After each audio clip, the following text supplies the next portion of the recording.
major political storm has now erupted within the Lalu Prasad Yadav's family. This came following RJD's heavy defeat in the Bihar elections. Now, the party's poor performance has now been overshadowed by an explosive family feud, with Lalu's daughter Rohini Acharya now declaring that she is cutting ties with the family.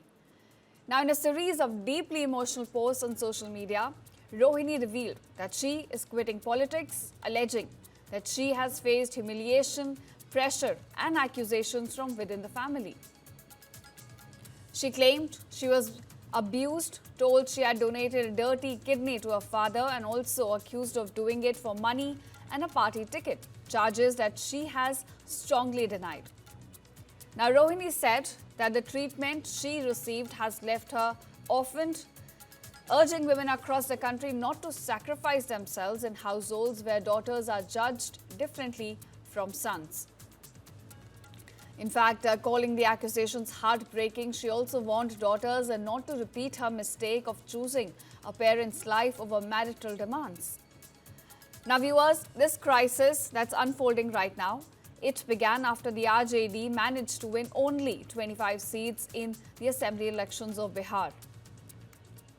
Now, Rohini also named two individuals, MP Sanjay Yadav and Ramiz Nemat Khan, who's the son-in-law of former MP Rizwan Zahir, claiming that they pushed her to take this drastic step and that she was now being blamed for everything. Let's listen in. मेरा कोई परिवार नहीं है। अब ये जाकर के आप संजय, रमीज, तेजस्वी यादव से पूछिए, मेरा कोई परिवार नहीं है। वही लोग निकाला है हमको परिवार से, क्योंकि रिस्पॉन्सिबिलिटी लेना नहीं है उनको। पूरा दुनिया बोल रहा है जो चाणक्य बनेगा तो चाणक्य से आप सवाल पूछिएगा। जब कार्यकर्ता चाणक्य से सवाल कर रहा है, पूरा देश दुनिया सवाल कर रहा है कि पार्टी का ये ऐसा हाल क्यों हुआ। अब जब संजय और रमीज इन लोग का नाम लीजिए तो आपको घर से निकाल दिया जाएगा, आपको बदनाम किया जाएगा, आपको गाली दिलवाया जाएगा, आपके ऊपर चप्पल उठा करके मारा जाएगा। So viewers, while this crisis is now unfolding within the family, BJP and JDU have reacted very strongly to this mounting controversy. Let's listen in. ये जरूर दिख रहा है कि जिन लोगों ने पूरे बिहार को चलाने के सपने देख रहे थे, वो परिवार भी नहीं चला पा रहे। रोहिणी आचार्य ने बहुत सारी बात कल मैं सुन रहा था, बहुत ही आपत्तिजनक। सवाल पूछने पे चप्पल से पिटाई हो सकती है, सवाल पूछने पे आपको घर से बाहर निकाला जा सकता है। ये कहीं न कहीं उस मानसिकता का परिचायक है जिस जंगल राज के लिए पूरा शासन जाना जाता था। मैं ईश्वर से प्रार्थना करता हूँ इन लोगों की अंदरूनी समस्याएं ठीक। क्या है नहीं है तो जानकारी आप लोगों ने जो दिया, मीडिया में जो दिख रहा है, सही क्या है नहीं है ये तो तहकीकात की चीज़ है। अगर ऐसा कोई अगर बोला है, अगर ऐसा कोई बात अगर कोई बोला है, अगर गलत बात अगर बोला है तो ये गलत है। वो घर का बेटी है, भगनी भी है।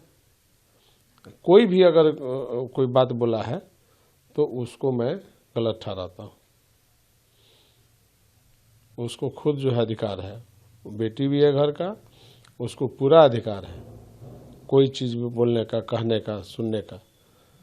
तो वो अपना अधिकार को वो किससे बोल रही है? उसको तो सीधे बोलना चाहिए कि हमारे घर से बाहर जाइए। उसको अपना अधिकार है। अगर कोई डिसीजन भी ले रही है तो लेना चाहिए। उसको कौन मना कर रहा है? अगर आप हमारे घर में रहिएगा तो हमारे मर्जी से न रहिएगा।